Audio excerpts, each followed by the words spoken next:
Your next 4 Caillou challenge is called next smaller number with the same digits. Write a function that takes a positive integer and returns the next smaller positive integer containing the same digits. Pretty simple. For example, consider 21 goes down to 12. There's only one way to swap those, right? But you see some less trivial examples here. 531 goes to 513. 2071 goes to 2017. Return -1 when there is no smaller number that contains the same digits. And also do that when the result would require the leading digit to be a 0. So that's an example here with 1027. You would get 0721, but you throw that out because it has a 0 for a leading number. They want us to return -1 there. And then you see that's the case with these other numbers. Just one digit, right? So I hope that's clear. All the same digit. Any way you reorder those, right, you're going to get the same number. And then with 135, the answer is -1, because any way you rearrange the digits, it's going to make a larger value, and you need a smaller one. So those are some edge cases to think about. You do have a warning here that some tests will include very large numbers. So my hint to you would be is I'll solve this dealing with the input as a string for as long as possible. And then at the very end, I'll use convert to int64 to get the numerical value. Notice they want a long returned here instead of int32. You'll blow up, you'll overflow if you try to int32. And then test data only employs positive integers, but you're welcome to check for that if you like to do some input validation.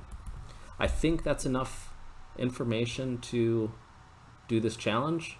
Requires some thought if you want to do it efficiently. And you know what to do. Pause the video and come back after you've given it a good shot.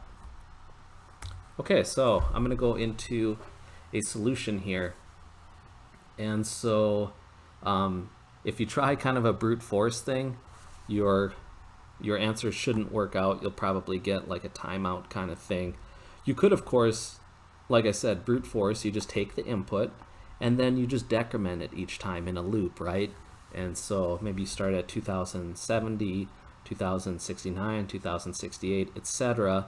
And each time you're decrementing, you're checking all the digits in the value and you're seeing if they have the same values as the original input. And when you get that, then you return the first one that you encounter. And that would solve this problem, but if you try to do it that way, I don't think you'll be able to pass this challenge. It'll be too inefficient. So I'm going to do something that is more efficient and doesn't involve us stepping down one at a time. So how can I describe my general algorithm here? So the idea is that I want to, I'll say, find the first digit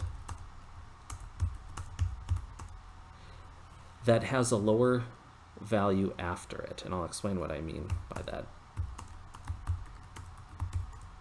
It has a lower value after it. And I'm going to kind of look at this as a splitting point for the number.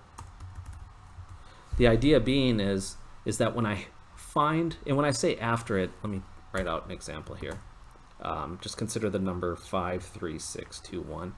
So afterwards, I'm considering typical English, right, from left to right.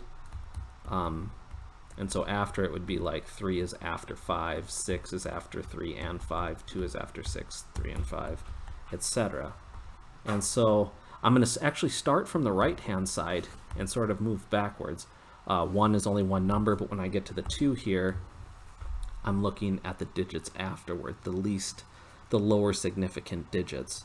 And I'm looking for one that has a lower value. The idea being is that it gives me an opportunity to swap the 2 digits, where I put a lower value in a more significant digit position. I hope that makes sense. That has the effect of lowering the number.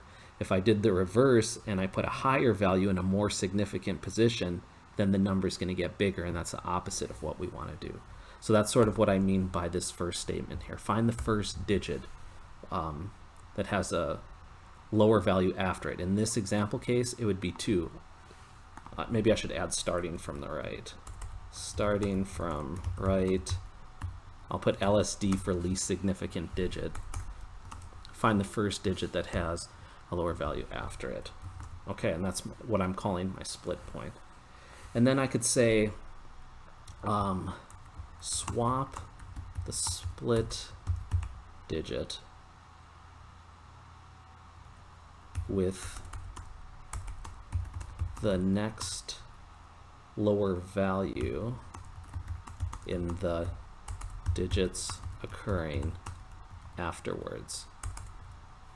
So in this case, there's only one digit after the 2, but you could easily envision an example where you had multiple values where that, where that was the case. And so you would grab the next lower value from the split value. If my split value is 2, I want the next lower value from 2, which would be 1 in this case, right? I wouldn't want to swap the 9. And so that's what I mean by this second statement here. I want the next lower value from split digit. I'm trying to be clear in this. Yeah, so like I want to swap the 1 with the 2. And then here we could even do something like this. And then once I do that, the idea being is I can construct the result by taking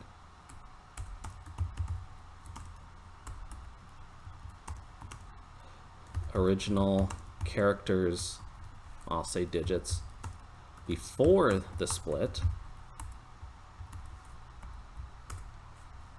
and we could take the swapped split digit. So that was where I swapped the 1 into the 2 spot. That's what I mean by that. Swapped split digit. And then 3, you're just going to reorder the remaining digits in descending order. So I'm going to kind of concatenate these 3 things that I numbered out here. So my split point was the 2.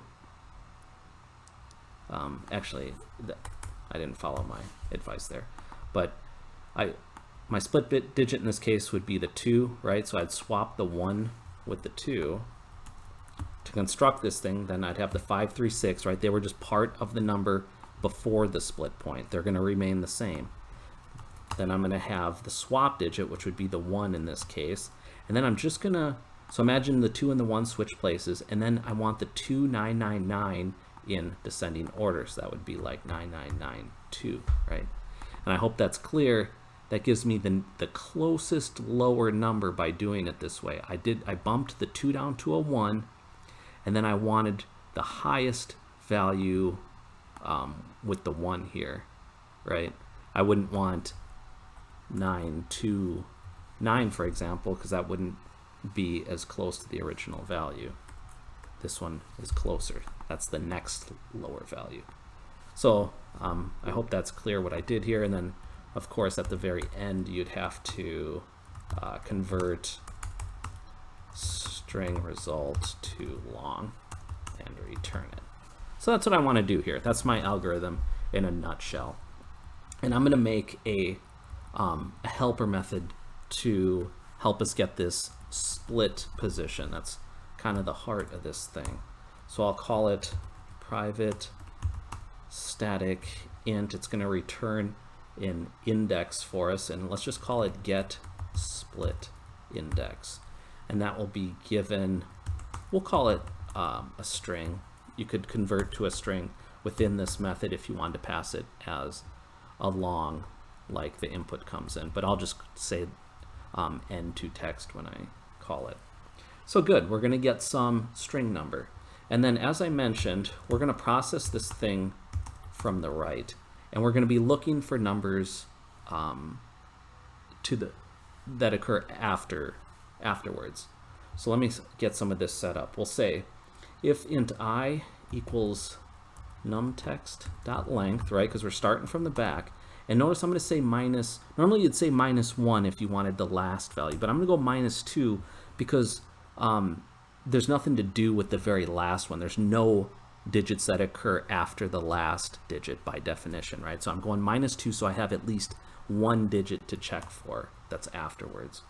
And I'll say I is greater than or equal to 0 and minus minus I. So typical for loop, we're just iterating from the back instead of the usual way from the front. And so the idea being is that I'll just check everything afterwards. And so you could examine every character afterward, but since I'm starting at the end and going one at a time, I'm just going to look one afterward, if that makes sense. There's no sense. Imagine once my for loop has iterated 3 or 4 times, I don't need to check every character afterward, right? Because I already did it in a previous iteration of the for loop. So you can if you want. It's just extra work that you don't have to do. I'll call it then, if numText I plus 1, this is the character occurring afterward, I'm sorry about that, is less than numText I, right? So that means the character after it is lower. That's precisely what we were looking for, right? Like in this example where we got 2. This was the first time we got to a digit where it had a previous value that was lower than it, right? Because if you start at 9, 9 is not less than 9, 9 is not less than 9. You're examining the 1 and you check 1 after it and you see it's a 9.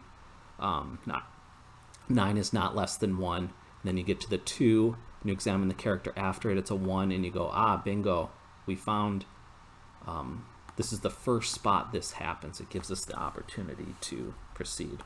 So when we get that condition, we'll simply return that index as our split index. And otherwise, we'll just say return -1 as a sign that there was no split index found. That'll be our signal for that. So yeah, pretty simple, right? And this would just be a nice handy thing we can use where we don't have to put that logic in our main method. So we'll start out then by converting the input to a string and to string. And then we can use our handy method. Could say something like, oops, there we go, that's formatted better.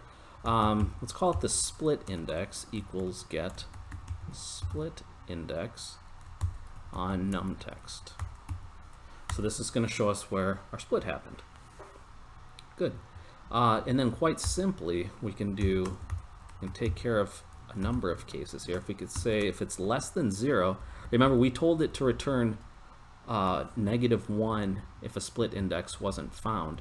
And per the rules of the challenge, if that's the case, we can't make a lower number, like consider 135. There's just no way to rearrange the numbers in a lower value that's positive,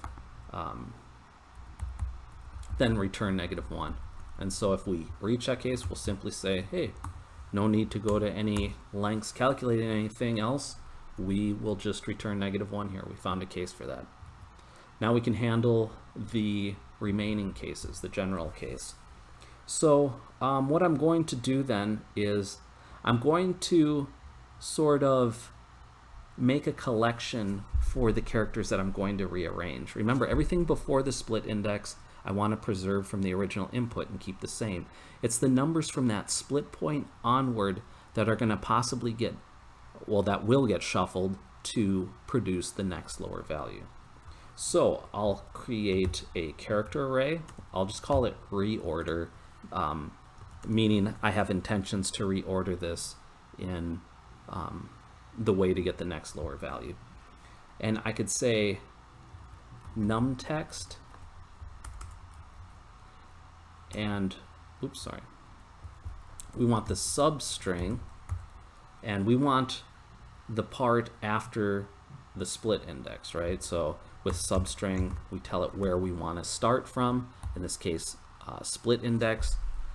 That works out because imagine split index was 3, then you'd have 0, 1, 2, you'd get 3 entries before that.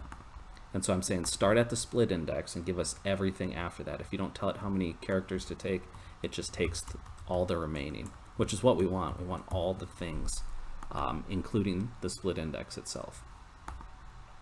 So that should be good. And now we've got these in a collection. I can sort of manipulate those and rearrange them.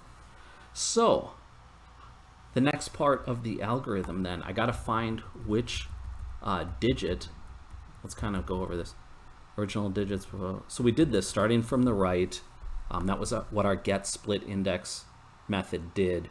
It told us where that split point was. Swapped. So now we're kind of on this second step here. Swap the split digit with the next lower value. Well, I have to find that next lower value, and that's what I'm going to do here. So how can we do that? Let's use some link to help us with this. So I could say int, let's call it next lower number index. And to calculate this now, I'm going to use this reorder collection that we have here. It's just the numbers in question. I don't want anything from the prefix, so to speak, part of it that's going to remain the same. It's just within the numbers occurring after the split. So I'll say reorder, and let's get into some links. Select. We're going to transform this input. I need it in a form with the character and the index, because ultimately I'm after this index value. So we know that reorder rate now contains chars, and select has an option that we've seen where you can additionally include the index as the parameter. And so I'm using that overload of the select method. Feel free to look that up again if you need to refresh yourself. I'm using ch because they're characters, and then this, it'll take care of populating the index for us. And all I'm going to do with my select statement is I'm going to say, hey, make this little anonymous type containing the character and the index, right? And so the select statement will return an enumerable of this sort of anonymous type. I'll have all these pairs of the character values combined with their index. And we'll see how this is useful. What I can do then is I can filter these pairs, right? Because I'm concerned with the ones that are lower than the original, than the character at the split point, right? We need the next lower number from that value. So let's say where, I'm going to call it pair. And remember, where I already said select is going to return a collection of this type. I just chose to call that a pair. You can call it whatever you want. So I'm going to say where the pair item 1, that's how you access these values, where this would be item 1 and this would be item 2. And I'm going to say where pairs item 1 is less than reorder 0, right? Reorder 0 is the split point. That was in this example we gave, that was like the 2 here, right? That's our split point. And so I want to find among this collection, oops, I didn't mean to swap those. Among this collection, I want to find the next lower value. You know, in this case, it's 1. But imagine if the split point were higher and you had multiple numbers that were lower. Maybe it was a 4 and a 2 and a 1. You want the 4, right? You want the closest to it, but that is definitely less than it. Hope that's clear. So that's what we're saying. So where is going to filter these? Remember, we could filter and have more than one of these pairs here, but this is going to make sure that they're all strictly less than our split point value. And then we can do something like order by descending among the lower pairs. Again, these are still pairs of this anonymous type, and I'm just going to sort them by item 1, which is their character value. And this works out. Even though the characters are representing digits, it works the same. You don't have to cast these to an int, though if you want to do that, the comparisons are the same. You know what I mean? When you check characters, you know, the character 2 is less than the character 9, just like the number 2 is less than the number 9. So If you don't like that though and want to convert these to integer values, go ahead, but it works out the same. That's why I'm doing this and not doing work that isn't relevant. So at this point, in case we have multiple pairs that passed our filter here, we're ordering them by descending with the idea we can just grab the first one if multiple remain. And we know that enumerable has this handy first method for that. And then finally, we're again, order by descending is working with pairs and returning a collection of these anonymous type, what I'm calling pairs. And so in this case, I'll say though, return the first one, but item 2, because I wanted the next lower index. And I'll use this next lower index to perform the swap that I need to do. Good. And so, yeah, let's do that swap now that we were talking about. We can say char, I'm just going to use a typical kind of swapping strategy here. I will temporarily save the value that's currently there, the split point value, and that allows me to overwrite it. So now I can say reorder 0 equals reorder next lower index, which we just calculated. And then the idea being is that we can then say reorder next lower index equals that temp value, right? Because we have to have the same values. We can't change the digits that are involved. They need to be the same digits in the same quantity. And if you wanted to break this swap thing out into its own method, that's great too. By all means, do that. So at this point now, we've performed the swap. Going back to our algorithm, swap the split digit with the next lower value in the digits occurring afterwards. We successfully completed this step now. Now we're on to this, construct the result. So let's take the prefix, the swapped digit, and then let's order all the remaining digits. So I will make a variable to hold this. I'll say string, I guess I usually use result, don't I? String result, and we can say, let's first start with the prefix, right? The numbers that should be preserved. And for that, I can take everything before the split index in the original input. So I'll say string join, and here's the idea here. We'll say, we don't need any kind of formatting. We want this all together. That should be obvious. And then I'll say the original input, which I called num text, and I'm going to use this enumerable method, and that's why I created the string join here, is because we know these enumerable methods return enumerable collections, and I need something that's a string because my result is a string. So I'm going to say num text result take split index, right? So if split index was 3, it's going to take the characters at position 0, 1, and 2, which is exactly what I want. It's going to give me everything up until but before the split index. So we've got that. Then finally, we'll take our reorder position 0, right? That was the new value that swapped in. It's the next lower value. So we had 2, and now it's 1, the next lower value we found. And then finally, we can order the remaining values, and we want to make it as big as possible now because we knocked down a more significant digit, and now we want all the remaining digits to be as big as possible, so we're as close as possible to that original value, which means it was the first lower number you would encounter. So we can do a string join kind of thing here again. And now we'll say reorder, and I'm going to say skip 1 because we already printed out reorder 0 here, right? So we're just skipping over that. And then after we do that, we can use this handy order by descending, where we're just ordering by the characters themselves, which is like alphabetical order, but like I said before, in the case of numerical digits, is effectively like numerical ordering from, and because I use descending, it's going to put the biggest ones first and go down from there. If you just use order by, it does ascending behavior. So that will give us an answer. And then there was one other catch with this. Remember, it said if would have a leading character of 0,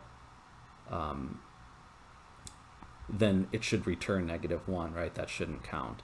So I'll say if result 0, the first character, equals 0 in single quotes, because we're dealing with characters, I'll say also return -1. And then finally, if we survived that, it means it doesn't have a leading 0, and we could say return convert to int. Make sure you use 64, and we'll say result. And I think this will do it. I know I'm going to need system link, right? I used a lot of that. Better bring that in before I get yelled at. Let's hit the test and see if I type something coherent. All right, good. We got green. And then, so you don't really have anything in here. If you're having trouble, of course, you would go through here and add print statements to this. So you might want to see, console, right line, you can put num text. You might want to know the split index if you're running into trouble. Probably next lower index.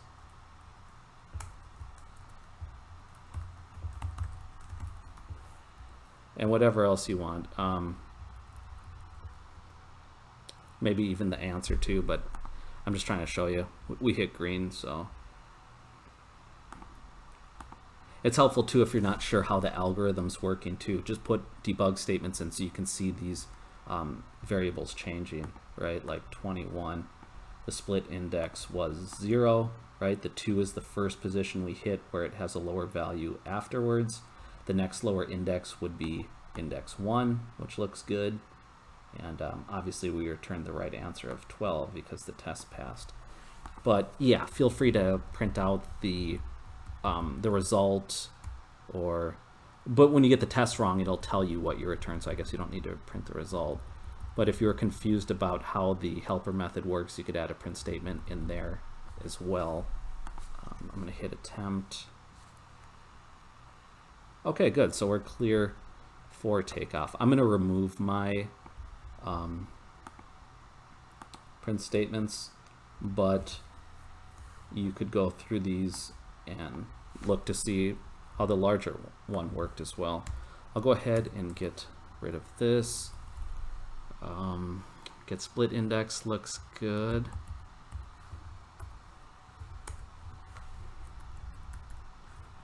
So yeah, that was it in a nutshell. That's how I solve this problem without resorting to brute force. You can sort of solve this problem pretty quickly. Next one. Yeah, so recap, you got a number, you start from the right, the lowest significant digit, you find the first place where you get to a point starting from the left, moving right, you find the first point where you have a lower digit that you can swap around to effectively reduce the value of the overall number. And so you, for your result, you take everything before the split and leave it intact. Then you take the split value after you swap it with your next lower value. And then finally, everything remaining, just order it, make it as large of a value as you can, so you're closest to that original value as possible.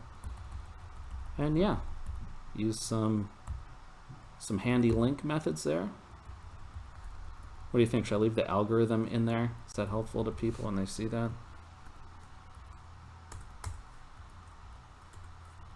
I'll probably delete it.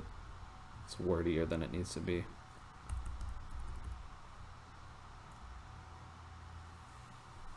Maybe I'll leave it. See how it looks like. I'll print it out.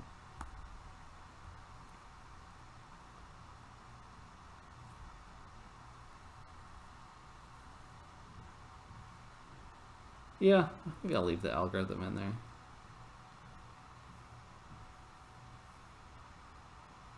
Why not? Maybe it'll get me some extra likes. So I'll go ahead and submit mine. They're going to make me attempt again because I did some modification. And yeah, I'll go ahead and return. I think we got all the fluff out.